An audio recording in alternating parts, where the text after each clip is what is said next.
Welcome back to this week's episode of the Pursuit of Wholeness podcast. I have my second guest on this week, someone that is super inspiring, super enjoyable to be around, probably my favorite person in the whole world, my husband, Mark of Men Again Health.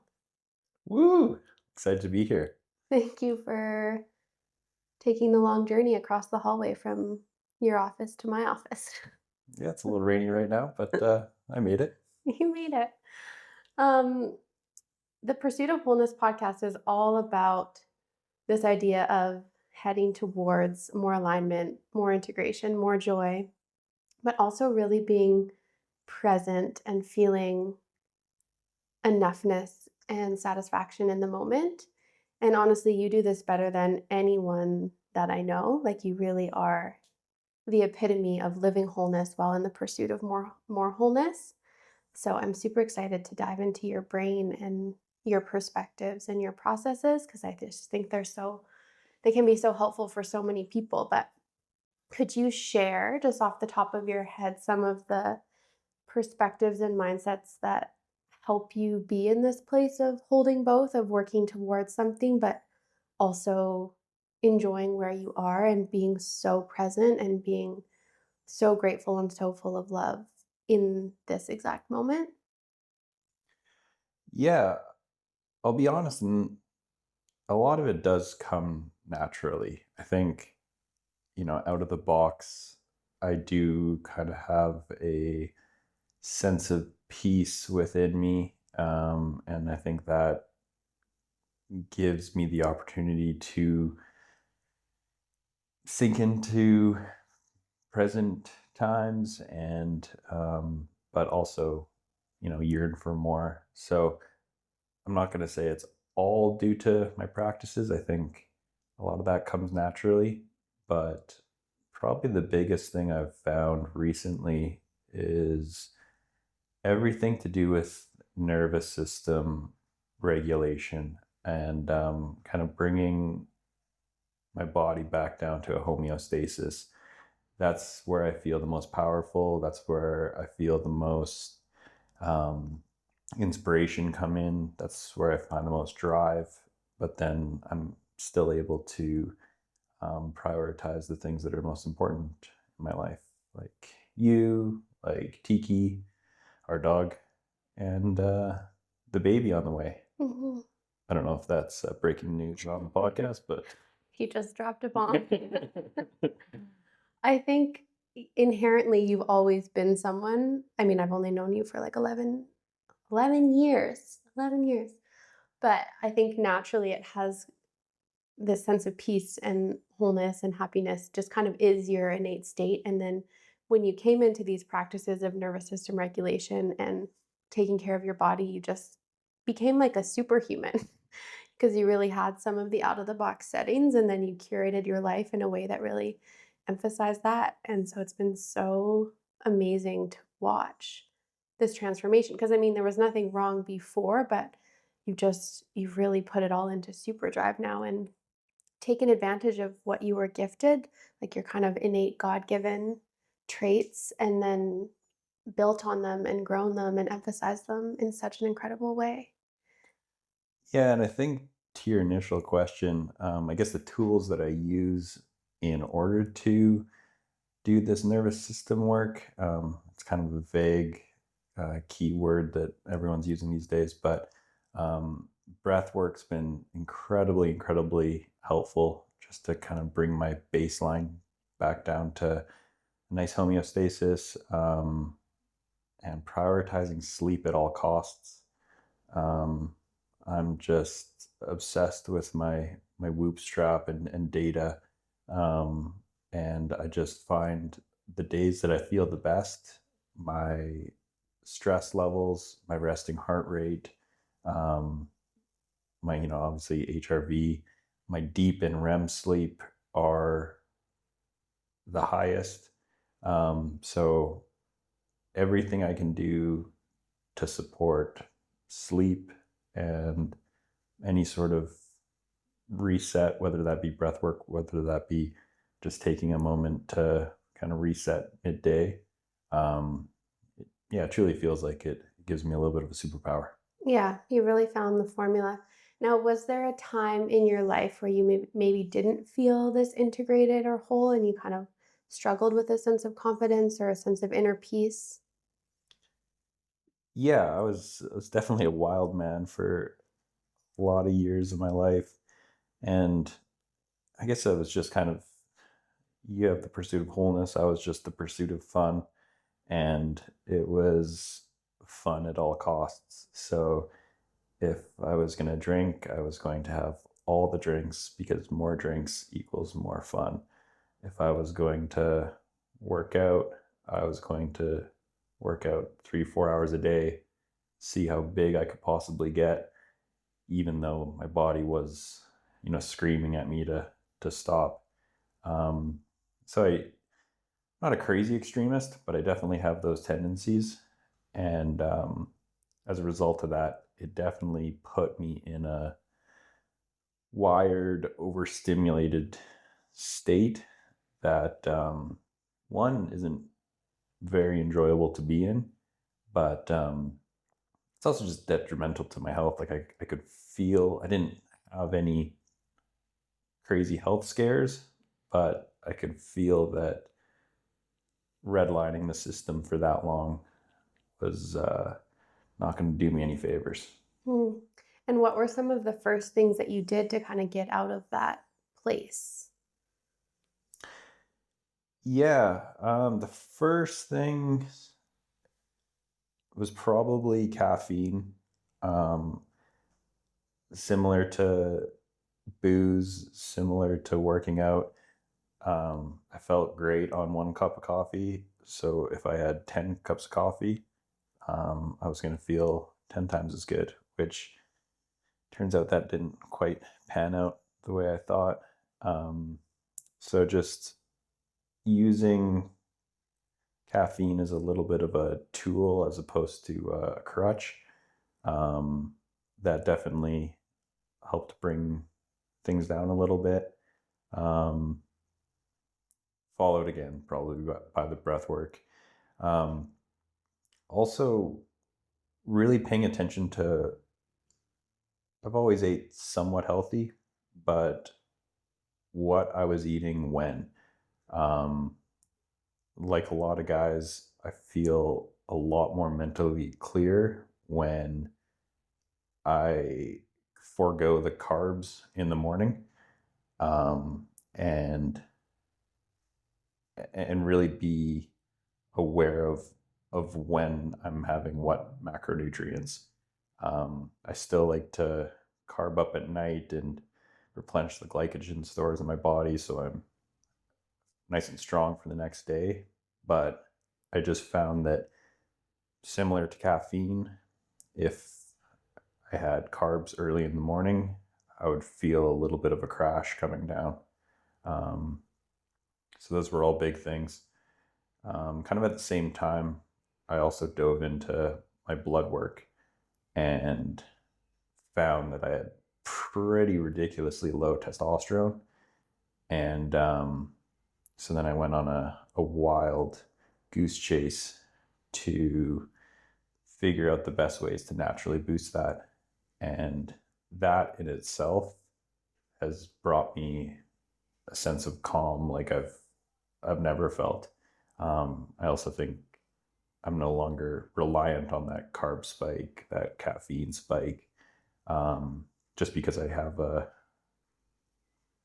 kind of a medium grade energy throughout the whole day. Um, and so I can use those things as supplements, not as crutches. Wow, so you were kind of like your own first trial patient, your own first client. For those of you that don't know, Mark works with men to help them boost their testosterone naturally and holistically. So he works on a lot of different levels with people and addresses lots of different lifestyle factors and blood work and supplements and diet and uses some other therapeutic things to support men in. Peptides. I didn't know if we were allowed to say it. To support men in coming back to a more integrated feeling of health. But you were going through this yourself, probably like far before we moved here, far before you started your business. So like 7 or 8 years ago. It was 2019 that I got the lab test. Mm-hmm. Yeah, and I think that's where most innovation is born out of, like a need for to solve a problem. Mm-hmm. Not saying like necessity is the mother of invention. Yeah, 100%. And I was just kind of taken back by the the Western medicine framework where when they saw my levels, they weren't shocked. They were like, yeah, that just kind of happens to guys. You're within normal range. And at this time, you were what, like 27, 28? 29. Yeah, 29. Yeah. And I remember you having to fight so hard to get referred to a proper endocrinologist that would actually test proper testosterone markers, because your first primary care physician wouldn't even test the extended markers of your testosterone and of your blood work. Like, he kind of just looked at one value and was like, well, you're not on death's doorstep, so let's not do any further exploration. But thankfully you had that feeling and you had that knowing and you had some experience and you really pushed to explore deeper. Yeah, and it was also so interesting because one, they said the levels were fine, but then they also defaulted to referring me to a psychologist. And in nothing I had described to the doctor about symptoms pointed towards anything mental whatsoever. And, I'm not too proud to admit if, I was going through something, but it truly was like a physiological issue. Mm-hmm.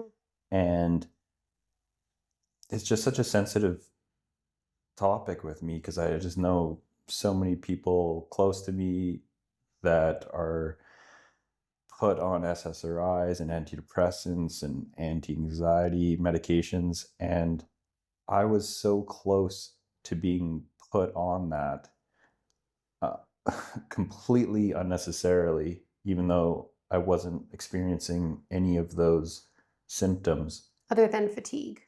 Fatigue, yeah. And like a bit of lack of drive. lack of drive, sure. Yes, so I guess there was some overlap there, but it was just interesting being in the system and seeing how I was now funneled towards that path where the blood markers clearly showed there was something else going on Mm-hmm. that could be rectified. Yeah, it was very much a chemical imbalance. It wasn't a deficiency in a serotonin reuptake inhibitor. It was a deficiency in something very obvious and very connected to energy levels and to libido and to motivation and to drive. Yeah, absolutely. And then when I did fight to get to the endocrinologist, um, the the only obvious next step was to get on testosterone.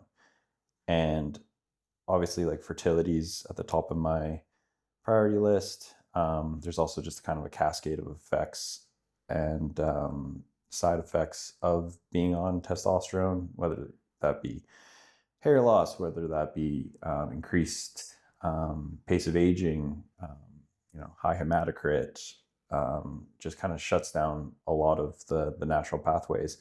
And so that wasn't even a solution in itself. And so there just seemed like there was this massive gap between either just living with this low testosterone or just artificially injecting yourself with something that's going to have a whole host of other issues come along with it. So there really just seemed like there was no holistic, proper, treatment path. So yeah, kind of went down a few year rabbit hole to find that and build that. Mm-hmm. So that definitely planted the seed for what is now Men Again Health. But it's interesting because Men Again didn't come into fruition until definitely a few years later. It's one of the most impressive and inspiring things about you is that at 33 years old, so not even 2 years ago, you basically completely started over. I mean, we had already restarted our life in Costa Rica, but you had an amazing job. You had a really stable, really lucrative job working overseas, which wasn't ideal, but you had a good job, you had a good backup to that, and you hadn't worked in the health space in probably like 8 years at that point. But at 33, you did this whole pivot and you built this business from the ground up. And it's now this little mini empire that's impacting so many people and such an influential voice in the men's health space that was definitely missing. I think there's a lot of studies done on men in the health space, and there can be this idea of like there's not enough around women. But I would say, on the other hand, there's a lot more people that work for women in the natural health space. I don't see as many specialists working for men. I mean, in my graduating class, I would say like more than half of us went into women's health. The other half kind of stayed more general practitioners, and nobody that I know went into men's health. And of all of the naturopathic clinics I've worked at and such, there's been doctors, naturopathic doctors or TCMDs that are very familiar with it, but I don't know many people that are specific for men's health. So there was definitely such a gap that you saw and have since filled. Yeah, I think that's also because I had a front row seat to you going through your doctorate in Chinese med. And so I kind of saw the framework that you were initially taught, and then I saw it firsthand how you work to find the root cause with your patients, and like how you kind of, there is no one magic pill. It's like a multifaceted approach. And so I just kind of, I wasn't trying to learn from that, but I just saw it time and time again. And it just seemed like such a disconnect from how you did things versus Western med, or just having a pill or a kind of one size fits all solution to to healing. So I just wanted to kind of bridge that gap, um, and give guys the same option, because a lot of dudes are not even suffering from it. It's just they're not at their optimal, Mhm. and that's tough. Like, um, there can be any number of reasons, whether it be just working too much, whether it be stress, whether that be just their genetics, where they're living, just not getting enough sunlight. There could be any number of reasons why guys aren't at their optimal, but I just want to give people kind of a tailored option to the things that are going to move the needle the most, and get them back to where they should be as quickly as possible.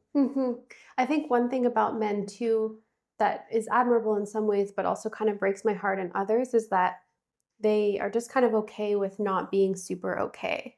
Like, I don't think we know a lot of men that are like these huge complainers, and maybe they're a little bit disconnected from their bodies, but there's kind of this culture around just pushing through no matter what, and not actually realizing that there is a potential where you could feel really, really good physically, mentally, and emotionally.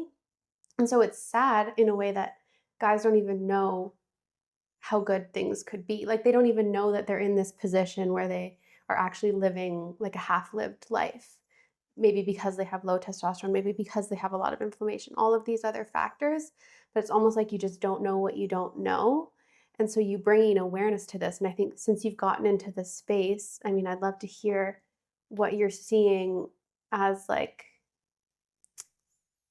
not the demand for it, but like the need for it, like how clearly evident it is that this is something that it's almost like a bit of an emergency, like a state of emergency, the way that testosterone levels are worldwide plummeting and the way that fertility is plummeting in men and women. And it's really been so enlightening since you've gotten into the space to see like just how necessary this is.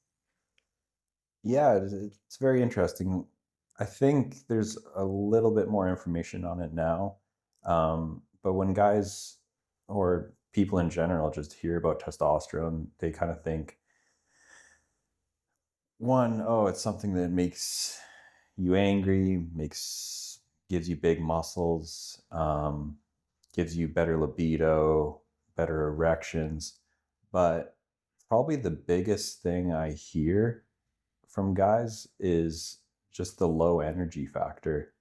And it, that's probably the one that kind of, breaks my heart the most, because energy is just, that's our greatest gift. With energy, you're able to just show up way better in all areas of your life. Um, Day-to-day life just doesn't feel like a struggle.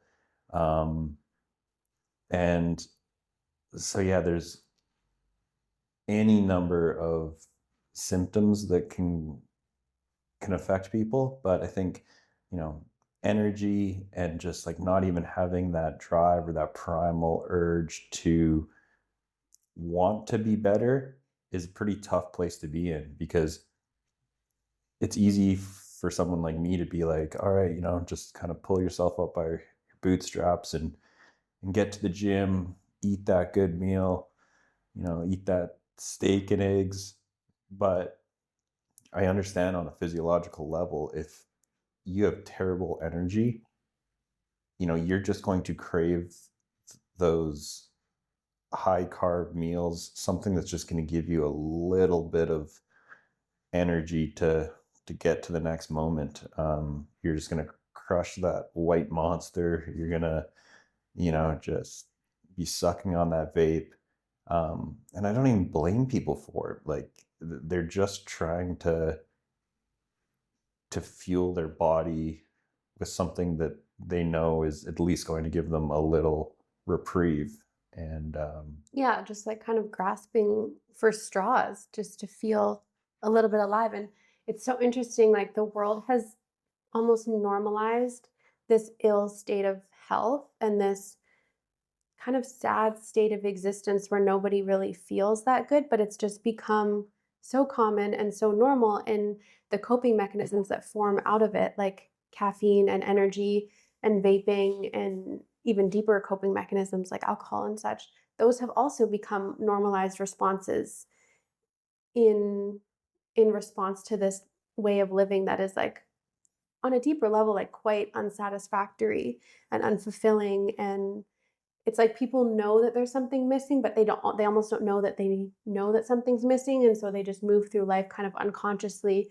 adopting all of these little things that will try and help. And I'm just so grateful that you're bringing awareness to the deeper kind of issue under it, because everybody deserves to feel really good. Like honestly, everybody, it's our birthright. Health is our birthright, and somewhere along the line we kind of forgot that. And there's definitely a lot of factors in the world that are kind of working against that, whether it be the fluorescent lighting or the pollution or the plastics or the pesticides and the chemicals. Like there's a lot working against it, but just because it's common doesn't mean it's normal. And I think it's so powerful to be breaking that mold. And I mean, it hasn't been easy for us. Like we've been kind of on this path for like 10 years or so now, and we're very different than a lot of people. And especially when we lived in North America, it was almost isolating because we were trying to live in a way that was optimal for our biology and supportive for our physiology. And people thought we were psycho, and people thought that we were high maintenance and extremists. And really, we were just going back to a very natural way of living.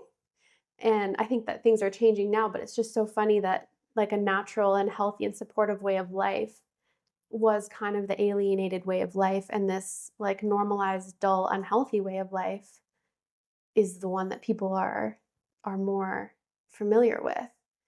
But I'm curious, in your own experience, from when you lived in that kind of state of low testosterone and lower drive and fatigue and such, and now the way that you feel, how has your life shifted based on how your body feels and how your body performs? yeah, I do just want to touch on that point that you made, which is incredible. Um, Realistically, the end goal is to live like quite a simple life. Like being healthy is quite simple. It's just, whole foods, exercise, everything.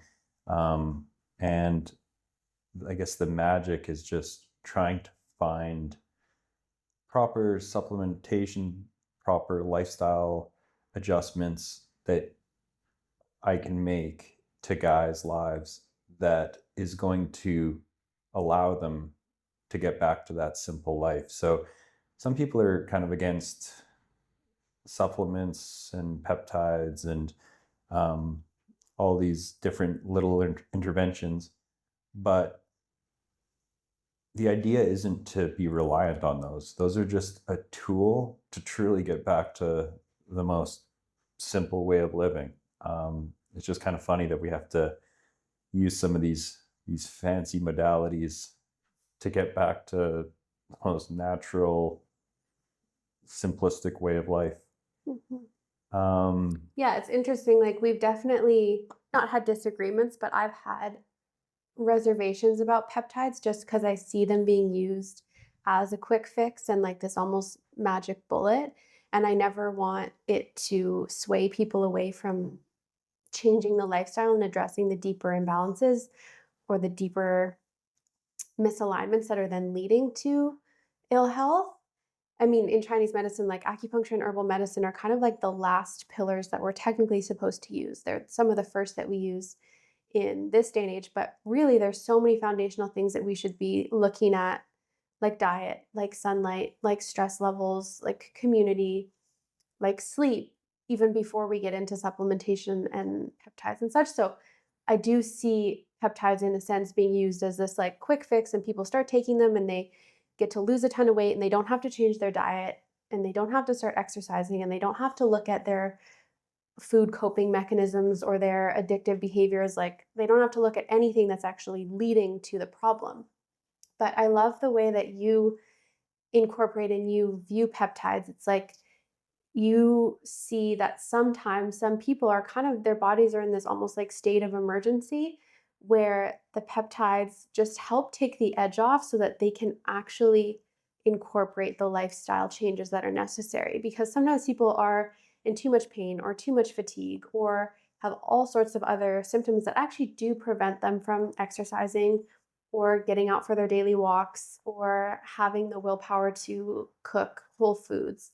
But the way that you have integrated peptides is like it helps to take the edge off so then people are capable of really implementing the things and the changes that they need to within the deeper aspects of their lifestyle.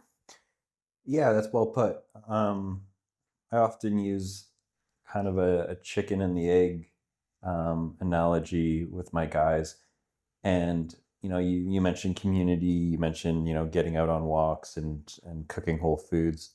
Um, yeah, that should be the foundation. That should be what people go to first, and I agree wholeheartedly.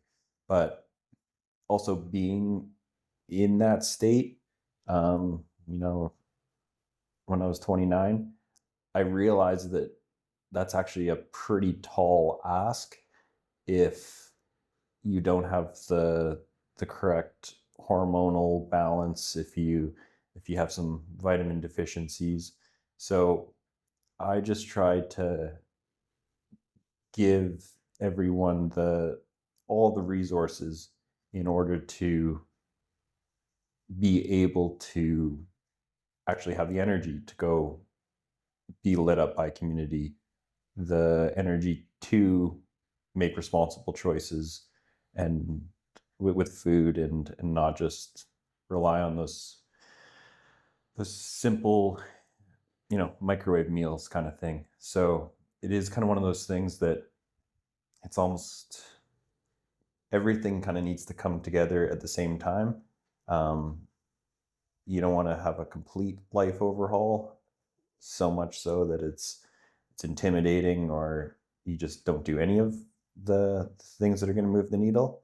But yeah, the peptides with the supplementation, with the lifestyle factors, all kind of done at the same time, allows people to get back into that rhythm where they're actually going to see progress. I just love so much that you have the visceral and integrated experience of going through this yourself. Because I mean, someone could look at your Instagram page these days and see that you have 17 abs and huge muscles, and you live in the sunshine and you're tanned, and everything looks all hunky dory. But you were not always like that at all. Like you have a very real lived experience of what it was like in the before and what it's like in the after. And one of the coolest things that came out of your own journey is your differentiation between discipline and drive. Can you explain that a little bit and how it impacted your life when you just had to be in that state of straight discipline in the past? Yeah, so it's kind of funny, like to your point and to my point, I've always worked out quite regularly. And yeah, we've been together 10, 11 years. And so I've always had access to beautiful home cooked dinners and meals and everything. So the basis of, you know, the food, the exercise was always there. And there was times where I was pretty grossly skinny, pretty grossly fat, and it was just missing that hormonal piece. Um, I guess the difference between drive and discipline to me is drive is something that you almost kind of feel in your gut or even feel in your testes, if you will. Something that like fires you up and you kind of feel unstoppable. Um, Something that propels you, that again that kind of like primal urge, whether that be in business, whether that be in relationships, whether that be just a zest for life. But that is something that's going to have peaks and valleys. um, but I guess the most important part is just having that discipline, that even when you don't feel it in your cojones, you still are diligent about doing the framework that's going to help you long term, doing those small, boring, medial tasks that are going to, help propel business, and you know, doing that meal prep, making sure that you're showing up to the gym, even if you're not being called to do that. So I do think even guys with low testosterone, in the early stages, they're able to maintain that discipline regardless of where their drive's at. Obviously, in an ideal world, we'll get that drive up as quickly as possible.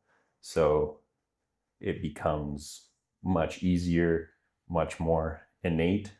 But in those low times, I think having that low grade discipline is imperative.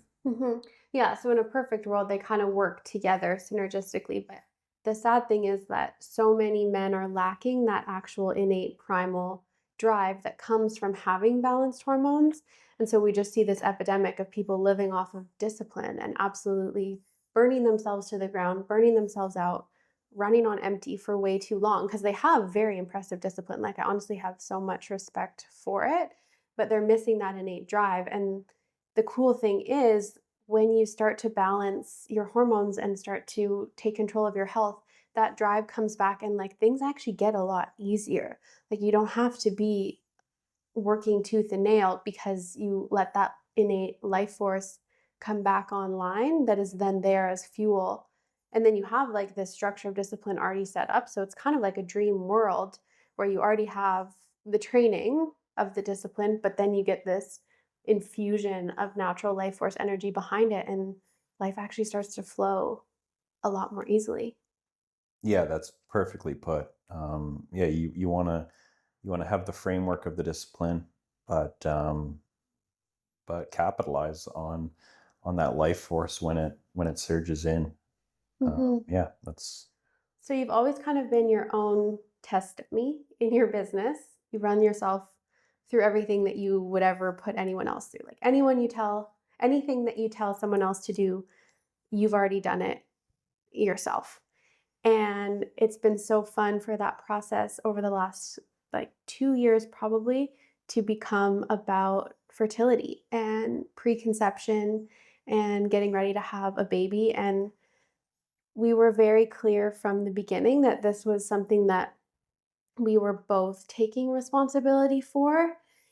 And I think Mark always understood or always knew that he played just as much of a part in the process of getting pregnant as me and my body did, which, like, statistically, it's being shown that about 30%, 30 to 35% of miscarriages are often due to the female physiology, 30 to 35 are often due to male, and then the others are like a combination of genetics or other factors. So even though it's the woman carrying the baby, arguably the man has just as much impact. And what a lot of people don't know is um, after the first 12 weeks of pregnancy, around week 10, 11, 12, 13, when the placenta takes over, the health and the way that the mom feels for the next large part of her pregnancy is dependent on the sperm health and dependent on because a lot of the genetics for the placenta come from the male factor. So, not only getting pregnant is a huge it is the man very important, but the process of pregnancy and how the woman feels is actually largely impacted. And I mean, I owe you the world because I have felt so amazing in the second trimester, largely due to the health of your body and your contribution to the placenta and how healthy my placenta is. And I mean, I take incredible care of my body, but I am really, really grateful for your input into it. But, anyways, that was kind of a trajectory to say from the beginning, we were very clear that this was going to be something that we worked on together.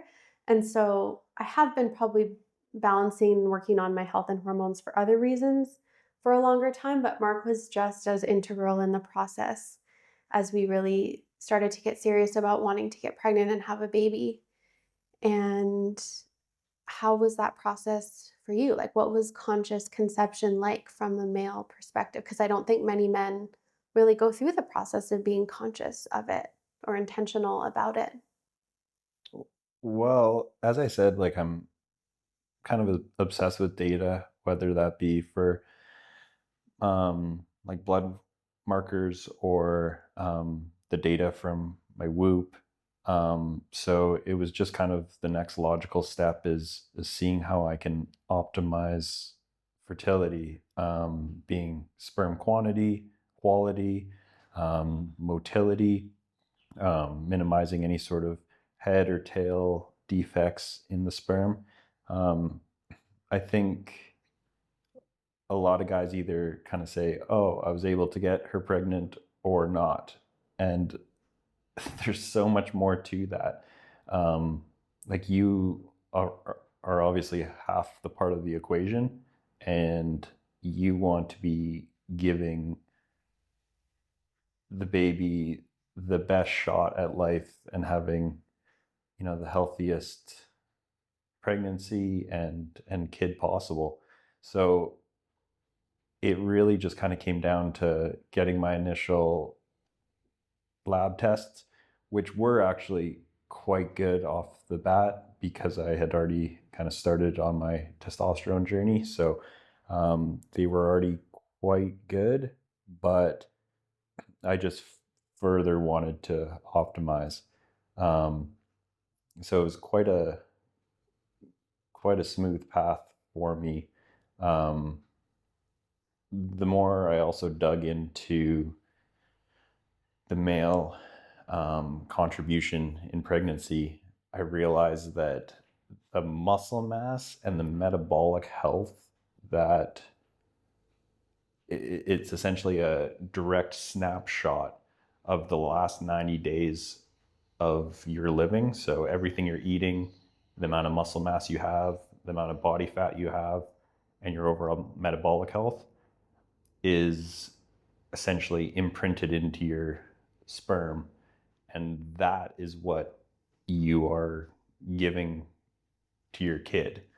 So as soon as I started to think of it that way, I just wanted to make sure that I was giving the best version of myself to my future boy.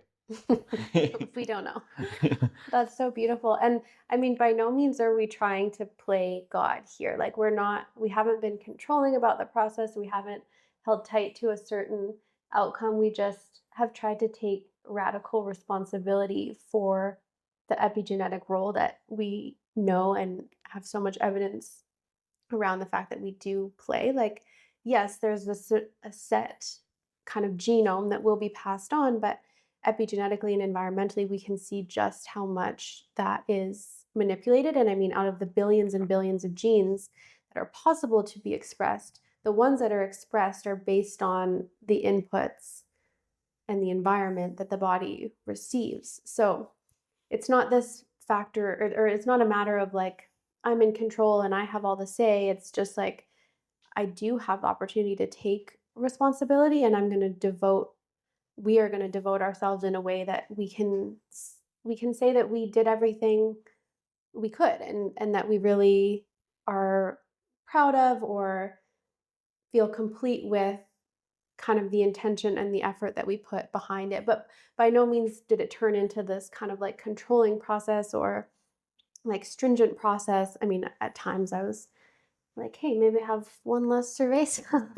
But by no means was it this kind of like, we are going to grip the steering wheel and control the outcome of this. It felt so supportive from my perspective to have a husband that wanted to be so involved in it and that understood his contribution so deeply.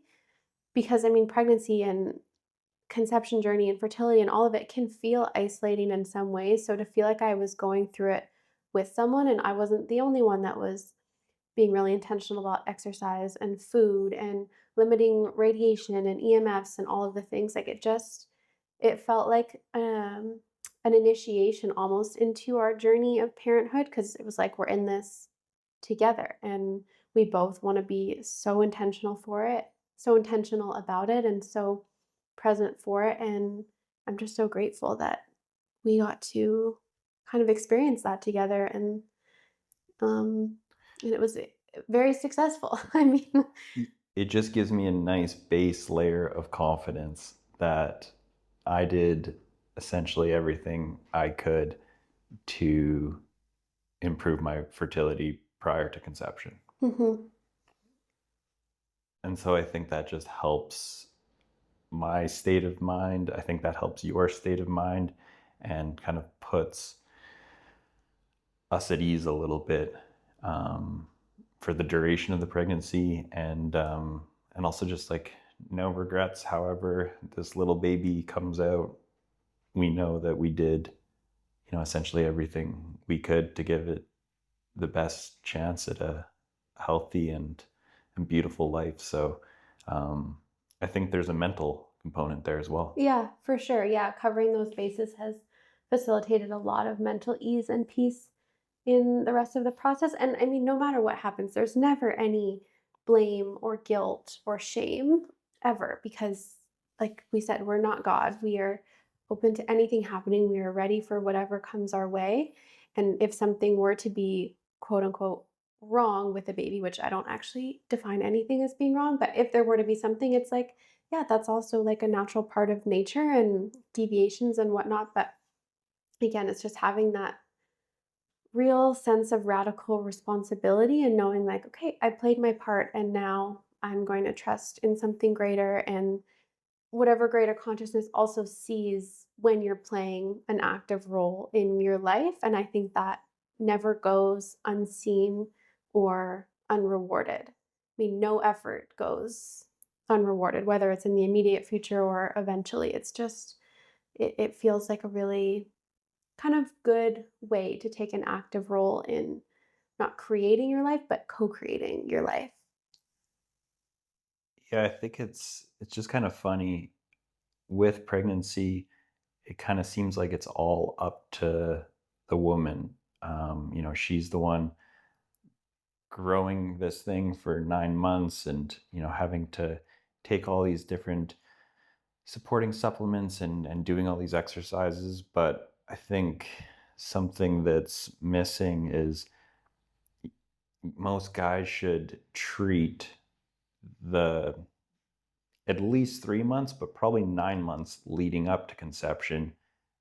That's almost our pregnancy. Like, that's where we have to be taking care of our body and our sperm health, the same way the mother does during the actual pregnancy.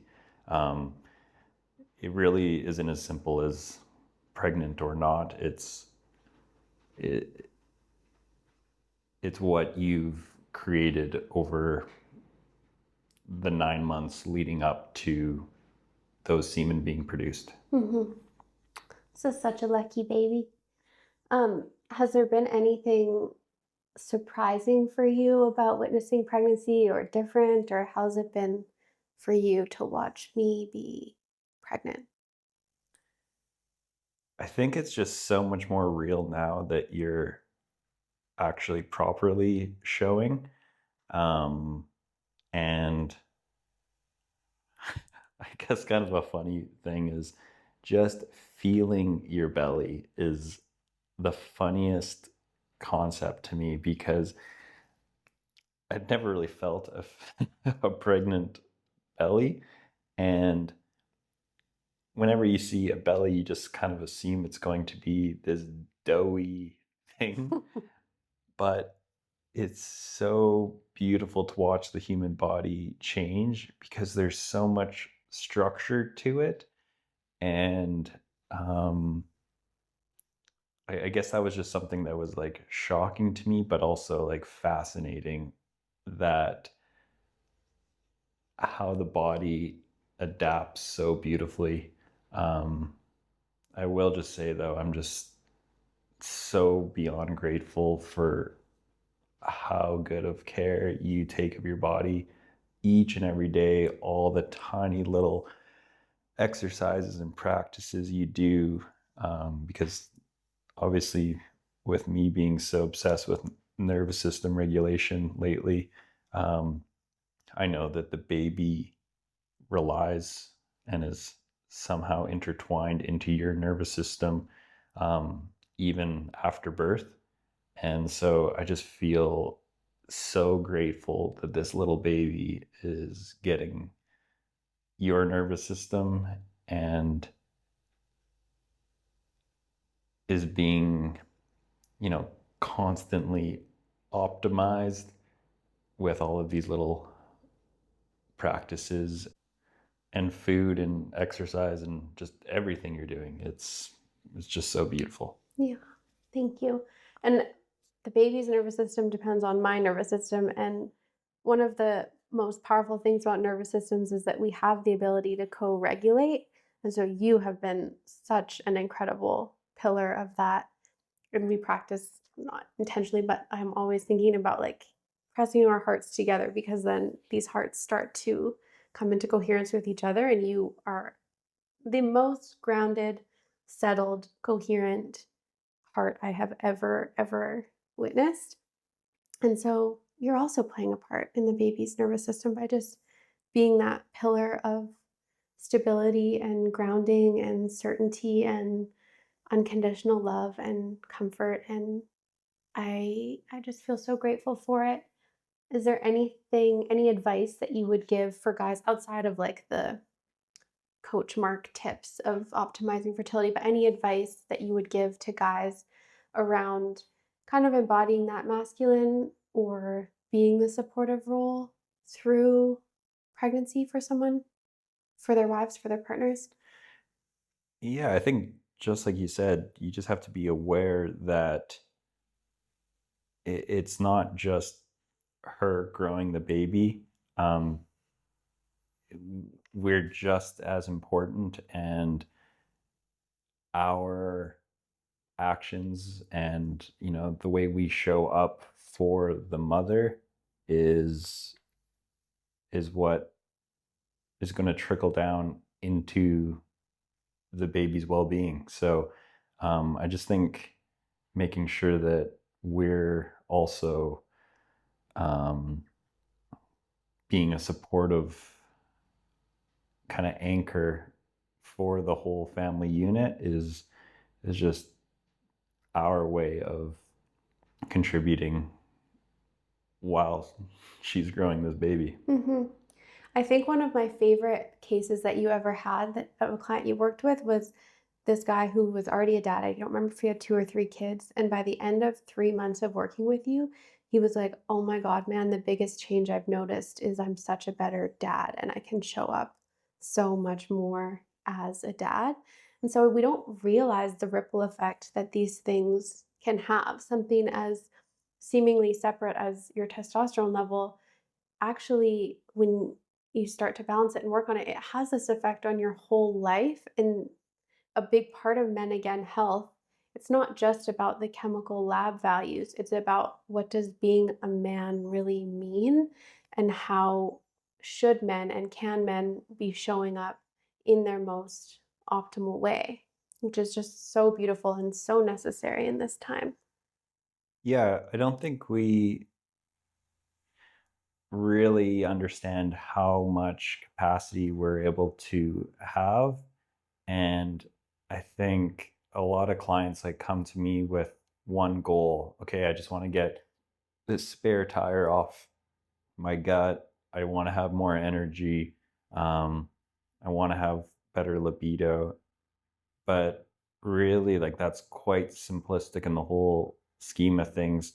And often the benefits they find actually have nothing to do with the initial goal. Sure, they might have achieved that as well, but it's just the increased capacity and the increased sense of calm and well-being is probably the thing that trickles into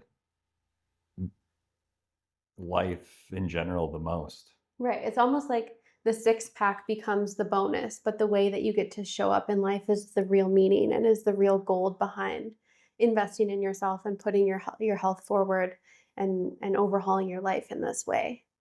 Like it really, it's maybe starts with a physical desire, but then you start to see the massive effects that it has on every other area of life, and that becomes the real gold. Yeah, the body, the muscle is really like I call it a side effect. Um, you're only really able to have a side effect like that if you have consistent energy, if you have consistent drive, if you have um, your nutrient deficiencies taken care of, that you're able to show up day in and day out.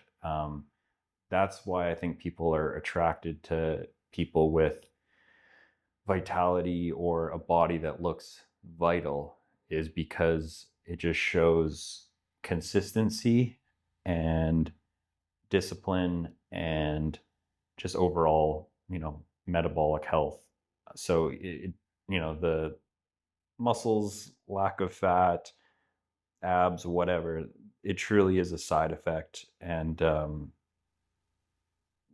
but probably the things that are going to be most beneficial are the things you don't see. Hmm.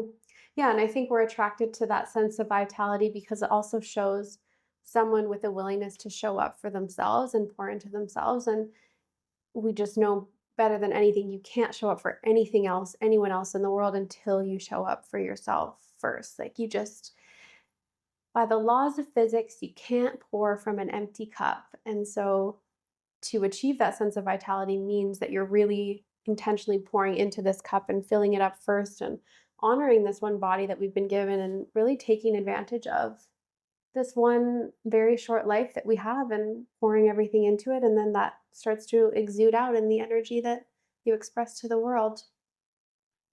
Moving into fatherhood, is there any perspectives you have around it from this aspect of being like a really integrated and grounded masculine energy, or how are you feeling about becoming dad? Yeah, I don't think you ever really are ready or like have made it. I think the beauty about life is like no matter where I'm at in business, where I'm at as far as my physical body, um, I've not even come to terms, but I've embraced the fact that I'll always want more, and it's not from a point of not feeling like I'm enough, but there is no end goal. It's a constant evolution. Um, and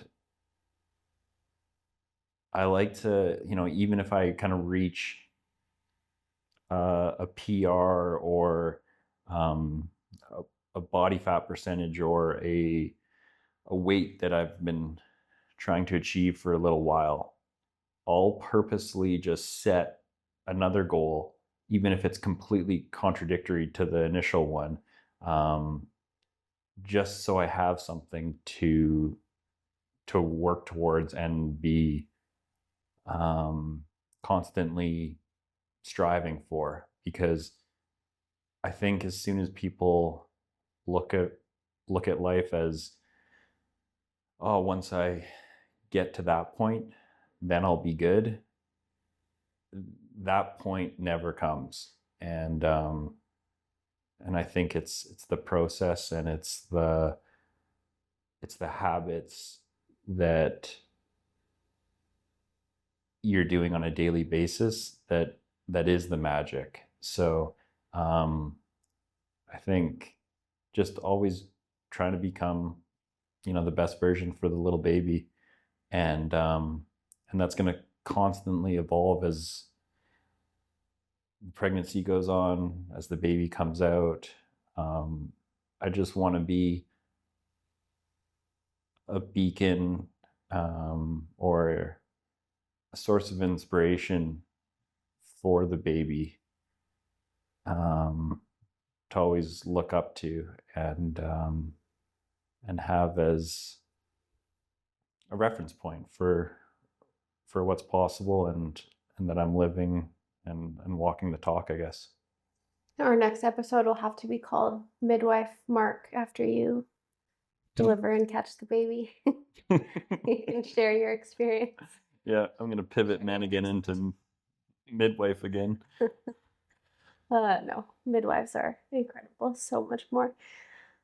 Well, one thing that the people really wanted to know about was our translocating our life from Canada to Costa Rica, but we'll have to do a part 2 and come back to how we recreated a life, moved across the world, and started again. So we will touch on that at a later date. I feel like this was very full and very complete. And I just have one more question in the spirit of the Pursuit of Wholeness podcast.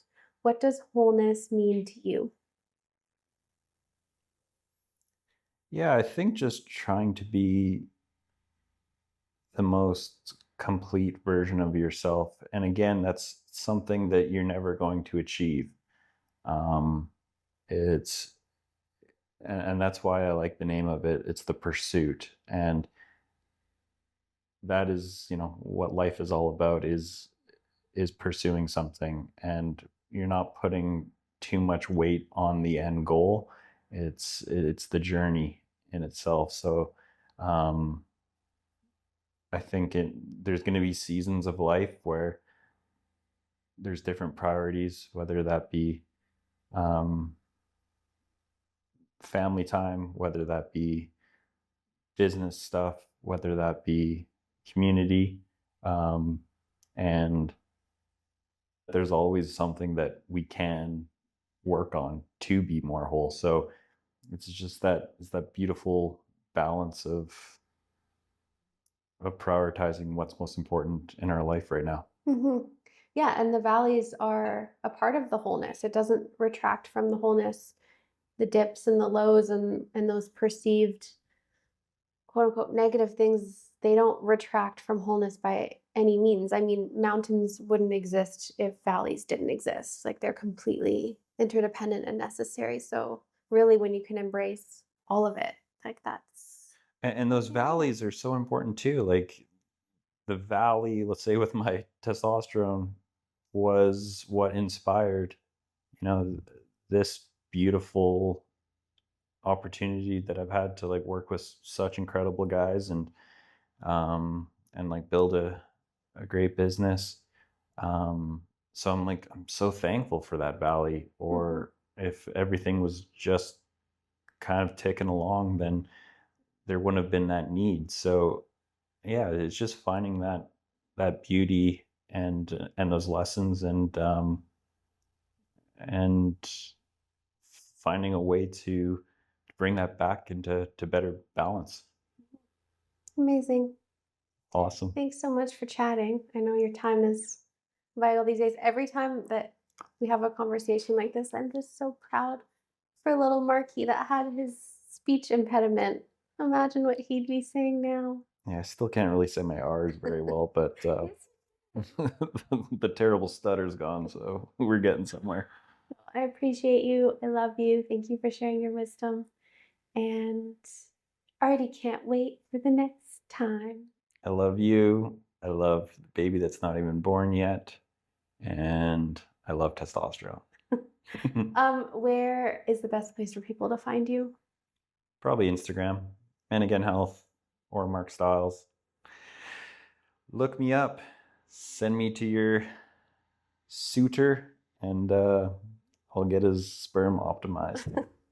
Happy sperm, happy testosterone. Okay, thank you everyone for listening. We will see you on the next one.